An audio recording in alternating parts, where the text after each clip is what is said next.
Hello and welcome back to a Watching Brief after show. Except we haven't recorded the show yet. No, this is true. This is an after show that I'm going to be asking the Patreon supporting community in the Soup Kitchen, the Facebook group, and also on Patreon, the Patreon supporters page, if we can make public, because it's been a strange couple of weeks here at Archaeo Soup Towers and also at Brockman Towers. It's just that December thing where everyone's a bit tired and life events sort of all come.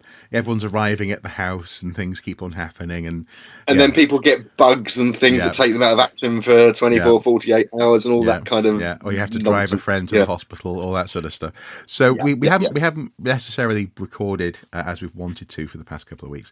However, we do have an upcoming episode that I'll be editing over the weekend and we'll be finalising on Monday. That's going to be quite interesting, actually. Andy went out and recorded outside the Royal Courts of Justice, was it? That's right. It's the Royal Courts of Justice at the. If anyone knows London, it's the legal buildings. It's a sort of Gothic revival type, very imposing set of buildings at the end of the Strand, in London, almost sort of poised between the city and the government sector at Whitehall, right? And which is, I guess, where the legal system sits in the British unwritten constitution. So is that anywhere near the Old Bailey? It's a distance away, actually. People think it's all part of the same. It's all the same element.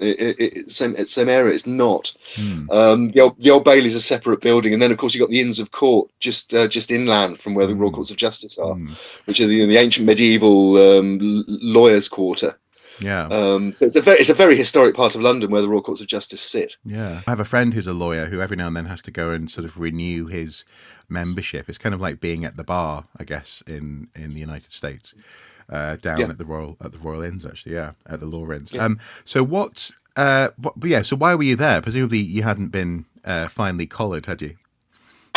No, just don't tell anyone where I am at the moment. Yeah. we promise we keep that quiet. No, look, the reason I was there, it was the latest hearing in the attempts of the Stonehenge Alliance to stop the project, or at least question the project to build a tunnel past Stonehenge and dual carriageways and access cuttings on the World Heritage Site of Stonehenge and Avebury. It's been very controversial for years. A couple of years ago, they took an earlier case where they took the Government of National Highways, which is the agency that builds roads in this country, to court, arguing that the decision to give the project the go-ahead by the then Transport Secretary Grant Shapps was, to use the technical legal term, unlawful. In other words, Mr. Shapps had given the project the go-ahead but hadn't followed the legal procedure which is set down to ensure that the decision could stand.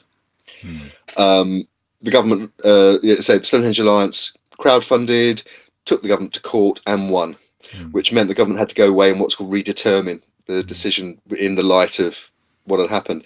A few months ago in the summer, Mark Harper, who's the current Transport Secretary, gave the project the go-ahead again, but the Stonehenge Alliance argue that he again did so unlawfully, including factors such as not going to an independent adjudication, for example, through the planning inspectorate, to check that the decision was lawful, and by keeping the decision in-house with himself as the minister, he actually denied the opponents of the scheme, including the Alliance, a voice in the process. So they were, they weren't able to question the procedure, the decision making as it went along, and present evidence that maybe the Secretary of State should reach another decision. So Tuesday was the first day. In fact, the hearing ended yesterday afternoon, and the judge in charge has delayed judgment until possibly next week, more likely in January. Yeah. If it is going to be next week, presumably it won't be on Monday when we'll be publishing this watching brief. But obviously we'll keep you guys up to date if anything Yeah. does happen, I imagine. All I'd say to that is, have you ever heard of Sod's Law? Yeah, exactly. Yeah, Uh, but it has been interesting just observing once again the quality of the conversation surrounding this. Also, as well, folks at home, you may be interested to know that on in front of you, that's Loki that Andy has had with him. We don't often see Loki on screen. Adorable little we man that he hear him is. more often than see him, I think, don't we? We do. He's lovely. And also, as well, this is an opportunity to put out the first instance of a call for questions that we're seeking for a special that we have planned to record and publish between Christmas and New Year. It's a sort of, I was going to say, it's a sort of Secret Santa come sort of Christmas cracker, we hope, isn't it, really? Yeah, exactly. And hopefully, you'll enjoy the answers that come about. But what we require from you at home are questions. You can send them in to the email address that's on screen. You can contact us via our social medias. You can DM us if you want. And also, as well, it'd be wonderful if you're up to it, if you could actually record a question, perhaps with your phone, and send that our way to try and answer to the best of our ability. We may have a guest. I'm not sure if we have tied one down yet, but that would be cool to have maybe a three-way panel or something answering these questions. It depends whether they can get their red coat and hat sorted out in time, I think. Exactly. Yes. Exactly. Yeah. Santa's busy or in the mood. Sorry, following a very busy period. Actually, talking about that, apparently in the Irish Parliament the other day, they have a tradition there where the Taoiseach, I think it is, or the foreign minister, I can't remember, anyway, senior government minister, gives Santa permission to enter Irish airspace on the night of 24-25 December. Interesting. Yeah. Oh, okay. Well, what happens though for the Orthodox community who have Christmas the night before? Does Or Santa on sneak the in? or on the 6th of January. Exactly. Yeah. If you're No, we're getting into complex areas of multiculturalism here. I think we should probably steer well clear of it. In fact, I think I should steer more clear of this than commenting on any potentially religious aspects of the Stonehenge bypass. But that's another story. Oh yeah, no. Again, that's something else for Monday. Yeah. But yeah, what we're looking for are just questions about, I guess, the state of archaeology, the future of archaeology. They can be silly, they can be serious, they can be spicy, piquant, whatever you'd like us to try and address in that recording. Please do start sending them in. We'll be making a formal call, I think, probably at the beginning of next week for questions on social media. But I should add, we've got a title and a hashtag, even if you want to use it, which is hashtag Questionable Archaeology. Nice. I have a logo in mind for it, which I haven't yet designed, but it'll be Promises. Look, come on. We're just being absolutely normal here, aren't we? Because everybody, doesn't everybody do their Christmas shopping on the afternoon of the 24th?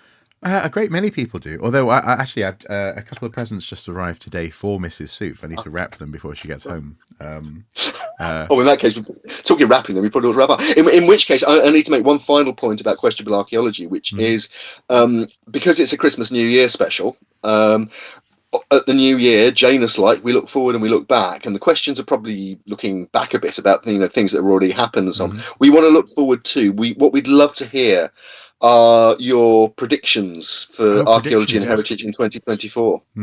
Yeah.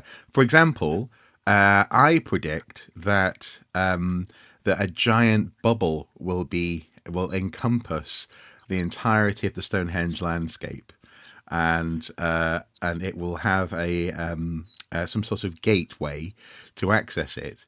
That in order to get through, you have to prove that you are a proper archaeologist, because only archaeologists are allowed in and can comment on Stonehenge. Well, that's interesting. That's very interesting because, well, no. If the project does get the green light and Yep. there are no further appeals, which is always possible, the archaeological work on the line of the A303 upgrade project is meant to start next year, 2024. So Right. Okay. that's not an impossible prediction. No. Okay. Well, there you go. That's There you this is getting a bit scary and a bit creepy. Are you know? I mean, you're not that far away from the Mother Shipton's Cave in Yorkshire, are you? Up there No, in the no, no, northeast. not that far. No. And No. I bet just down the road from you, at some point in the Middle Ages, there was some hermit who was going sooth, sooth, Yeah. sooth, and they In the say, "Who's year that?" And they say, "The local 2024, soothsayer." Yes. Yeah. there will be. Yeah. Um, we are rambling now. And lo, a kingdom from the Middle East shall come and invest in a local football club. Yes. Exactly. Oh, yeah. I detect a musk, a smell surrounding the bird. The blue bird. Yeah. What are we talking about? Right. Okay, guys. Thank you for watching. As I say, I'll ask if we can make this public. I'm sure that the Soup Kitchen folks won't mind. But yeah, we look forward to seeing you on Monday. Any last words, Andy? I think I've probably said quite enough, actually. Okay. This both in this show this week in general. So no, I'm going to shut up now and go off and just finish writing a piece about the serious archaeological stuff, like the fact that the British Museum still doesn't know how many things are actually missing and where over half of them are. And by the way, everything's absolutely fine according to their review team, so long as they sort out their cataloguing, their governance, their human resources, their security. Okay. Yeah. So everything's fine apart from the sentient stuff. Like, Yeah. in the museum. And the 30 more than 30 recommendations that this review committee has come up with, including that the museum actually has a policy regarding the understanding of its collection and what it's actually for. What? Come on. You don't need to do that. You just need a room that you keep stuff in. You know? Somewhere back there we've got... Yeah, or a very big warehouse where you put those scary boxes with the stuff that people have brought back from these really odd sites in the Middle East and Southeast Asia. Exactly. Yeah. Anyway, with that Ark of the Covenant bombshell, let's bid you adieu. We'll see you on Monday. Do take care, guys. Bye. And and actually seriously, just a private to the you fantastic supporters on the Soup Kitchen in particular. Thanks for supporting us in 2023, and all the best for however you celebrate the upcoming festivities. Indeed.